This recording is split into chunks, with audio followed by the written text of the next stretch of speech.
What's up guys, Bloodshed here. Today we're talking Diablo 3 Season 8 starter builds, aka Greater Rift 20 builds for all classes, okay? We're gonna pokey wrap this shit and do it all in one video, so stay with me. Alright guys, for these Greater Rift 20 builds, what I did was I made myself yellow crafted gear. I kind of filled in the slots that I didn't have for my 4-piece set bonus. So whatever that may be, whatever you end up needing to craft, go ahead and craft. It's about only 15 per item at level 70 for a level 70 crafted gear, okay? So normal level 70 gear is kind of expensive to reroll, but crafted gear is really cheap. Like look, this only costs 3 per to reroll these crafted gloves, and the same thing with the jewelry slots. It's actually only 2 per to reroll, so you can kind of optimize your gear a little bit. Like on this ring I have crit and crit damage. If you don't get max rolls, it's not that serious. Like I just got lucky with these rolls, but you can see, like, you know, fire, skill, damage, like all this stuff is super cheap to craft. So craft yourself some gear that you don't have at level 70, fill in the slots, and we use this for all characters, okay? We filled it in with all yellow crafted gear, and we only used baseline gems, okay? So like only the baseline marquee gems in the weapon, in the armor, in the helmet. No legendary gems were used in the making of this video. And for the Kanai's cube, we only used things in the cube that didn't affect our power. Since you can't uncube an item, we just had to put something in there, right? So I didn't have a 4th piece for the Seeker of Light set, and I used Ring of Royal Grandeur to make up that 4th piece. So I actually gimped myself further. Alright guys, let's talk about a few things you can do to kind of set yourself up for success when you do these Greater Rift 20 builds. One thing in particular, you can run a level 1 Rift, or whatever level you can run effectively, or speed run. The first legendary gem you should get for every season is Bane of the Powerful, okay? So even a rank 1 Bane of the Powerful is going to give you a 20% damage increase, and it's really going to help propel your character through the rift and just make it completely face roll, okay? You do need a level 70 legendary ring or amulet to put it in, so just keep that in mind. You have to have one, even if it's just like the worst ring ever, if it has a socket in it. Another thing to look out for is the Ring of Royal Grandeur. Okay, to get the 4-piece set bonus, you're going to have to run like a full set of bounties to get them. And there's a chance you'll get the Ring of Royal Grandeur in there. And if you do get the ROG, that means you'll have the 4 pieces from Hadrix, and you'll have a Ring of Royal Grandeur in the cube. You'll be able to cube it, right, since we're running bounties. All you need is one more piece of gear to get your 6th piece. And obviously if you have your 6th piece bonus, your damage is going to skyrocket. So if you get the Ring of Royal Grandeur, try to find ways within the cube to get another item. You can obviously use your blood shards with Kadala, the Hope of Cain to upgrade yellow gear to hope to get your 5th piece, because all you'll need is 5 if you get the Ring of Royal Grandeur. If you get 2 of the same boots, like if you get 2 light boots, you can use the skill of Nailforge to re-roll the boots to get another piece. Coming up first, we have Barbarians, because why not? They charge their way into number 1 spot. Now don't listen to what people say. The IK set is extremely strong. If you don't know, the 2-piece bonus, Call the Ancients, lasts until they die. So anything that's like a pet build is very strong early on, and that definitely helps right there, and we'll get into more of that in a second. The 4-piece bonus, reduce the cooldown of Wrath of the Berserker and Call the Ancients by 3 seconds for every 10 Fury you spend with an attack. So since we have near infinite Whirlwind, because we're using the Wind Shear rune, and when we do hit enemies we're getting Fury back, we're going to be getting constant Fury back, and we're also using like Unforgiving to keep our Fury capped out. And since our Fury is capped, Berserker Rage is getting a bonus. Furious Charge is going to give us some Fury. On top of that, we're going to generate some Fury. So you can see we're going to be able to constantly Whirlwind, constantly keep up Wrath of the Berserker, and Call the Ancients. Even if we die, we'll be able to respawn them very quickly. And Boon of the Bull Kathos passive is just going to further just give us more CDR on our big abilities like Earthquake, Call the Ancients, and Wrath of the Berserker. And yes, we are using Earthquake. You can use whatever rune you like. I just went with the Lightning rune because it removes the Fury cost, so I can stay at max Fury as much as possible. And it reduces the cooldown, so we'll be able to spam it a lot more. We don't have to save it for elites. We can just spam it on cooldown for DPS. The same thing with Rend. I use the Lightning rune with Rend, just like with Whirlwind and Earthquake. It all synergizes here, so you want to make sure you get that lightning damage on your bracers. Super important. A sweeping strike that causes enemies within 12 yards to bleed for 1350 weapon damage as lightning. So it buffs up Rend, and it's pretty strong. Rend early on is very strong, and you want to go ahead and use Rend for sure. And then obviously Wrath of Berserker Insanity, 50% increased damage is no joke.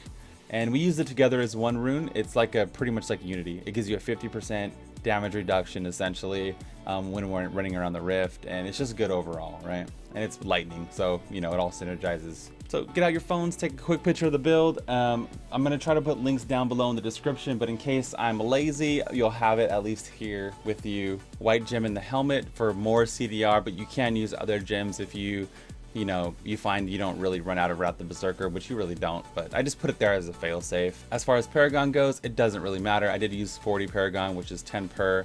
I put 10 points in movement speed. I put a little bit of crit, so I have 1% chance to crit. As far as defense, we got a little 50 all res pop from the 10 Paragon. And we got 2% reduced resource cost because we're all spinning to winning and we want to spin as much as possible. So yeah, Barb has it easy. Copy and paste the build. You will do fine. I will see you in Season 8, my fellow barbarians. Let's get on to the next class. All right, coming up next, we have the Monk. Okay, now the Monk has it super califragilistic, easy, expeditious. Okay, and the reason why it's so easy is because of Explosive Palm. And you don't really cast Explosive Palm because the 2-piece bonus, every third hit of your spirit generators applies Exploding Palm. Okay, so you want to attack fast, apply EP everywhere, group them together with Cyclone Strike, and they just pretty much melt. I mean, everything just absolutely gets eviscerated. And of course, your 7-sided strike deals double the total damage with each hit. So, we have 7-sided strike in the build for elites and, just kind of popping EP and things like that. So let's go ahead and go through the build now that you know how the 4-piece functions. So I went with Crippling Wave Mangle. It's a super strong ability. It's kind of OP. It's a generator that does 255% weapon damage as fire. We're also running with the Fire EP rune. When things burn to death and die, they explode and cause other enemies nearby to burn for 3,260% weapon damage over 3 seconds. Absolutely insane damage coming from Crippling Wave and Exploding Palm, okay? And then we just Cyclone Strike to keep them together. So the only really use of our spirit is going to be Cyclone Strike. You almost never want to cast EP. We just want the 4-piece bonus to pull from the fire rune, right? So that's why we have it here. But you can use it if you think like it's on a boss or you just want to apply it for the LOLZs, right? Radiance, Dashing Strike. I have this for the increased attack speed. I'm not trying to synergize the fire damage with it, but you obviously want fire damage on your bracers. You want to craft like a Devastator, like I'm going to talk about later on in the video. It has fire damage on it. You want to use a Cinder Coat if you get any of these things that give you fire damage. It's just going to make it even more face roll, but again, it's not necessary. 7-sided strike, you can use any rune. I went with Pandemonium because it freezes them, but it doesn't really matter. You can use anything you'd like. As far as mantras go, I wanted a little bit of resistances and the dodge from Salvation, so I went with Agility. This build's pretty much about attack speed, so you want attack speed on your weapons, attack speed passives like Seize the Initiative, Alacrity. I have Beacon of Yitar to help out with 7-sided strike, and Harmony. Okay, so this is kind of like, usually you don't roll with all res gems, but I want you guys to be able to face roll the dungeon and T7 and things like that. So I would suggest actually using all res gems and using Harmony. Okay, but typically this is a big no-no, but I think it is okay for this scenario. This is just the way I did it. And I also threw a CDR gem in the helmet, and you know what I mean. And I crafted 2 maces. Okay, the reason why you want to craft 2 maces, maces typically have, you'll see a lot of maces in this video. They have the highest damage range. So yeah, I mean, short and sweet and to the point. The Monk is pretty GG at this point. So, and then Yuliana's set itself, you can push into like the GR90. I think there's a GR90 plus clear with Yuliana's for Season 7. So good luck in Season 8, my monks. I will see you there. Alright guys, let's talk about the Demon Hunter Greater Rift 20 build. If you don't know, the 2-piece set bonus for Natalia's gives you Rain of Vengeance cooldowns, okay? So it works similar to the Barb set where it lowers the cooldown of an ability. In this case, it's Rain of Vengeance. So when you hit with a generator or a spender, it's going to lower your cooldown on Rain of Vengeance, and a 4-piece bonus gives you 100% increased damage for ROV. So you can see our build is going to be centered around casting Rain of Vengeance as much as possible. And let's get right into that. So here's the build. Make sure to copy and paste, screenshot all the good stuff. For the primary ability, you can use whatever you like. You can use whatever you like. For the spender, I like Chakram. Either Twin Chakram or Razor Disc are good choices. They only cost 10 hatred to spam, so you can pretty much spam it all day. The more you're spamming your abilities, you're doing more damage, and you're lowering the cooldown for Rain of Vengeance. So Chakram is very solid. It's a great leveling ability as well if you haven't seen one of my leveling guides. Vault Tumble, just for more mobility. You can use whatever rune you like, doesn't matter. So here's the Wombo combo. I like Marked for Death with Fan of Knives with Rain of Vengeance, okay? So it's Valley of Death. Welcome to the Valley of Death. So you drop it here. You boom, pinpoint accuracy, and drop Rain of Vengeance, okay? It's a little mini wombo combo, pretty solid overall. You'll be surprised with this build how often you have Rain of Vengeance. You can see in the video, I'm casting Rain of Vengeance all the time. Fan of Knives with pinpoint accuracy, I wouldn't take anything else. I really like pinpoint accuracy. It synergizes with everything, so I would just kind of leave it as is. So Rain of Vengeance, you can use, again, whatever you like. I like Shade because of the giant area that it covers. But you can see Shade is just huge, right? Look at the area that it covers, right? It's just constant AoE, just completely obliterating everything. So with this build, you're going to want to kind of tumble through mobs, and you should be able to survive in GR20. As long as you stack main stat, vitality, crit damage, you'll be able to get by for sure. Like I only have 490,000 life here. Like you can see, like I don't really have such crazy gear, right? It's all mixed between standard 4-piece and like, you know, yellow gear. But I do use Perfectionist. So Perfectionist is going to reduce the cooldown cost of skills. So since we are using Discipline with Marked for Death and Discipline with Tumble, it's going to help overall. In addition, it increases your armor and resistances to all damage types by 10%. You can use whatever you like here. I just prefer Perfectionist. Ambush, Thrill the Hunt, Cold a Week. It all kind of synergizes together to make a complete build. You should not have a problem clearing with this. So just copy and paste the build. You guys will be fine. As far as Paragon goes, start building into move speed to get it capped at 25, like always. I like to focus on crit first and then put the points in all res since we get a lot of armor from our dexterity. As far as utility goes, RCR is pretty good. You can do area damage. It doesn't really matter at this point. You can see the video. It's pretty consistent damage and overall. And the video that I posted here is one of my slower clears. So I did 2 clears where I got spider caves back to back, and I was like, I'm not posting this shit. I cleared the rift like in 5 minutes. It looked like I had too much density. It went too well. So I posted this clear just to show like what to do in a slow and steady environment where you don't get the best GG rift. Okay, so that pretty much does it for Demon Hunter. Let's go ahead and move on to the next class. All right, my wizards, you're up next. The 2-piece Veers set bonus is going to give Archon the effect of every single rune. So when you pop Archon form, you're going to basically turn into a god. You're going to have all the runes available to you. This is pretty much your main nuke, and you want to spam a Q while you're holding down the beam. If it's a single target, you're going to want to hold down left click and spam Q like this, okay? Hold down left click, spam Q, hold down right mouse button and spam Q. When you're running around, you're going to want to spam Q as well and just completely obliterate everything. So obviously we're running with the Archon ability. I'm using the Pure Power rune just like other builds, just for cooldown reduction. So it decreases the cooldown of Archon by 100 seconds. So we'll be able to pop in Archon form more, do giant wave clears, giant AoE packs, you know, elites, the Rift boss, all that stuff. This is pretty much our main thing that's pretty much pushing the build through. But when we're not in Archon form, it's going to be a long time. Like we don't have the Ring of the Zodiac. We don't have any kind of extra things in the build. We only have yellow gear, right? So pretty much the build is designed to keep us alive when we're not in Archon form, right? And make us do as much damage as possible. So the main thing we have right here I want to talk about is slow time. So we have slow time here for the Time Warp rune. It's going to increase the enemy's damage that they take, okay? So enemies in the bubble take 15% more damage. Now, I have a lot of experience with Archon. If you're like, dude, I keep dying over and over again, you're going to want to take something like the Exhaustion rune, so they deal less damage to you, right? So you're going to want to take a more defensive approach at it. But I like Time Warp, and I'll kind of go over the basic combo, okay? So you port into the Rift. You're gonna pop familiar. It's going to give you 10% more damage, and it's gonna assist you with your little destiny ghost here for your adventure.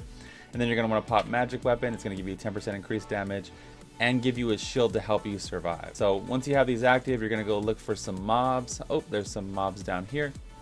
And what you're gonna do is you're gonna hit them with black hole, and it's gonna group them up, and it's gonna give you a damage increase for the amount of enemies you hit. And then you're gonna want to drop slow time. Oops. And then you're gonna want to drop slow time on top of them and hold down entropy. Okay, just like so. And that's pretty much it. That's your main combo, your little mini wombo combo. If like things are bad and the affixes are horrible, it's okay just to run away, run around. You can see me in the video just buying time, getting set up until you have black hole again to group them up. It's a great survivability tool because it does group them together and keeps them from slapping you in the face. You don't want that. As far as passives go, evocation for cooldown reduction, we want to get an Archon as fast as possible. If you can get it on your gear, like anywhere, take it. Take cooldown wherever you can get. You can see with my gear, I only have about 8% cooldown, so I didn't milk it, you know. All I have is 8% from my gear and 20% from evocation. So I'm sure you guys can find some rings and things to get some CDR rolling in. Blur just to take less damage when you're not in Archon form, basically. Unstable anomalies, our cheat death passive, and it's just gonna help us survive and not get pissed off when we die, not in Archon form. And Audacity is amazing. You deal 30% increased damage to enemies within 15 yards. As far as Paragon goes, to get you started, I would definitely just put it in raw intelligence or movement speed. For this video, I put it in intelligence since I have 0 movement speed anyway. I just said, screw it, I'm just gonna put 10 points in here. For offense, 1% chance to crit. For defense, armor. For utility, reduce resource costs. For entropy, right? Because entropy does burn some resource, so that does help a little bit. You should have a good time with this. I'll see you fellow wizards in season 8. We're gonna move on to the next. All right, my witch doctors out there, let's talk about the 4-piece Arakir set. Now, as you can see, the 2-piece bonus summons a spider queen, not a trap queen, confirmed, who leaves behind webs that deal 4,000 weapon damage over 5 seconds and slows enemies. That's a shitload of damage, right? And it CCs. The Spider Queen is commanded to move where you cast your corpse spiders. So we have corpse spiders, obviously, so we throw it over here, and you can see she is going to follow you around. This is great. I mean, you can actually control your pets, which should be in the game, but we won't get into that in this video. The 4-piece bonus, Hex, grants the effect of Toad of Hugeness rune. After summoning a toad, you gain 50% damage reduction, which is like a unity ring, right? And heal for 10% of your maximum life per second. Now, I pretty much just cast this whenever I feel like it, right? But you don't really need to. Like, you can only use it for like an oh shit cooldown moment. You can see we have Hex, Toad of Hugeness. The secondary rune I choose is Unstable Form, but you can choose whatever you want. It really doesn't matter. This build is insane. All orange gems in your gear and a white gem in the helmet for cooldown reduction. We just want to keep the Garg up as much as possible, so we are using the Gargantuan. I decided to go with the cold rune, but you could use like Restful Giant or whatever you decide. I just like AoE clear, you know what I mean? AoE clear as much as possible. As we went with zombie dogs, I went with the leeching beasts. That way they heal me for 100% life on hit. But you could do the one where the damage is shared between the dogs and yourself. Prananado, super powerful. So you have all your pets out, right? You pop Prananado. It's going to group all the mobs together, just like, you know, the wizard's ability in a lot of other classes to group the mobs together so you can AoE blast them down. It's an amazing spell. Jaunt, so we use Jaunt if we get trapped in a corner, we can get out of sticky situations, or like if you're gonna be close to the mobs that you fight. So if they're all here fighting and you see like crazy affixes on the ground, you can just Jaunt so you don't take any damage while your pets do all the deeps, right? So Jaunt's pretty much there as a survivability and a mobility tool. For passives, I decided to go with Midnight Feast. It's gonna buff up our zombie dogs and Gargantuan.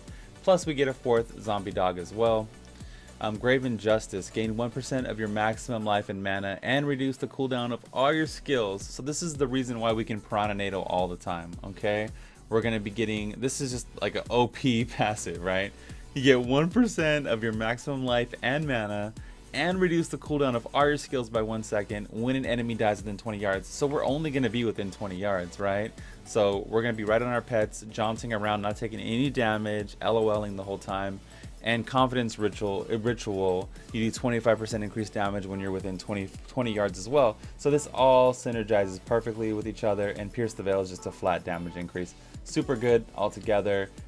This is pretty much best in slot build. You can see the video. It's just complete and utter face roll. Obviously, if you get things in the build like Tasker and Theo or Massacre Jaram, you're just going to do even more damage on top of that. I actually have it in mana, but it doesn't matter. But you want to put it in movement speed to 25 and intelligence like always. Offense 1% into crit. Defense, we want to put it into armor since we have resist all from the intelligence portion. And then for utility, I would do reduced resource cost, but it doesn't really matter. Area damage is probably even better. We don't really use any resources, so yeah, I would actually change that midway and put it into area damage instead. That's gonna wrap up the Witch Doctor portion. I'll see you guys in season 8, my friends. She's a trap queen.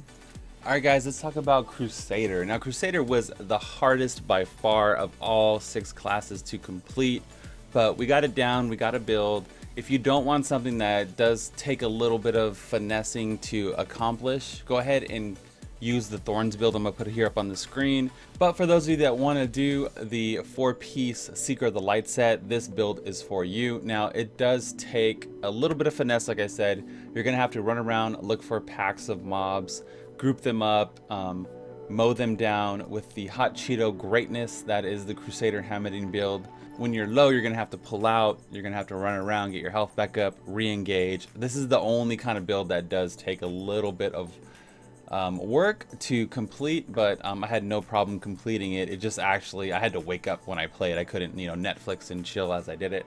Now you can see I have strength gems in my gear, a white gem for CDR to help with falling sword and things like that. If you don't know, the 4-piece set bonus, you take 50% less damage when you land with falling sword. The 2-piece bonus, every use of blessed hammer that hits an enemy reduces the cooldown of falling sword and provoke. So right away you can tell we have falling sword, provoke, and blessed hammer in the build. Okay, let's get into the build. There you are, my friends. There's the build. I went with Burning Wrath, but you can use Thunderstruck or Limitless. Limitless is probably the best one. I just found it to be a little bit more consistent with Burning Wrath. When I'm clearing like a bunch of waves, it puts like a pool of fire underneath the enemy and they just consistently burn for damage. For extended fights, I found it to be the best, but either one of these 3 you can not make a mistake with. Falling Sword, Rapid Descent, again, it's your choice, whatever you want to use. I like Rapid Descent because of the lower cooldown. The more I'm Falling Sword, the more damage reduction I have on the battlefield. Steed Charge, I went with Rejuvenation. Laws of Hope, again, Laws of Valor Critical is probably better, but I decided to go with Laws of Hope, Promise of Faith. I find it more consistent survivability across the board. Provoke Too Scared to Run, there's really no debate there that that's the best one. Akrat's Champion Prophet, again, there's no debate here. This is definitely one of the best single abilities in the game. You not only get a 35% damage increase, you get Wrath regeneration, you get 150% additional armor, and you also get brought back to life the first time you take fatal damage while Akrat's Champion is active. Finery for just raw damage overall. Blunt to buff our hammers. And then you can see Lord Commander synergizes with Steed Charge just to help us get around, lower cooldown, more heals and utility. And then I went with Holy Cause. Okay, you can use Heavenly Strength. I don't like losing the 20% damage you get by holding a shield. I don't think it kind of makes up for it. Now you can use your shield if you get a really sick one, and that might just change the whole build completely from there. Because if I got to use a legendary item, I would completely build everything differently, right? So this is just on the basis that I have shit gear, all I have is yellow and the 4-piece bonus, right? 40 Paragon, as far as Paragon goes, which is strength, we put 10 in crit and 10 points in resist all, just for more survivability, and 10 points in RCR for Hot Cheeto greatness. Anyways, my friends, that's going to wrap up the starter builds for Season 8, Diablo 3. If you have any questions, post them down in the comments below, or make sure to actually catch me on twitch.tv/bloodshed. I'm streaming there 6 days a week. I'm going to be pretty much a variety streamer until Season 8 comes out. I'll probably no life it for a few weeks, and then kind of jump back into variety streaming, mixing in Diablo when we get content patches. I would like to thank my Patreon supporters out there. You guys make everything possible. Thank you guys, I appreciate it. Launch night season 8, I will be streaming as well. We usually do 10 hours plus. Not sure how long I'm gonna go, but I'm always so hyped when a new season starts, so feel free to join us for that. I'll put some other videos here on the screen if you're interested in them. Everything from season 7 is going to apply to season 8. So if you ever see any of my videos, I even have a playlist. I have like over 20 videos on my season 7 playlist. All those are applicable to season 8. If we can get to 200 likes on the video, I'm going to give away my Lamborghini Murcielago. I haven't driven it in a long time, so I'm just going to go ahead and probably just give it away to someone random in the chat. Just go ahead and hit that like button for me. Anyways, guys, this is the Bloodshed, and I'm out of here. Peace.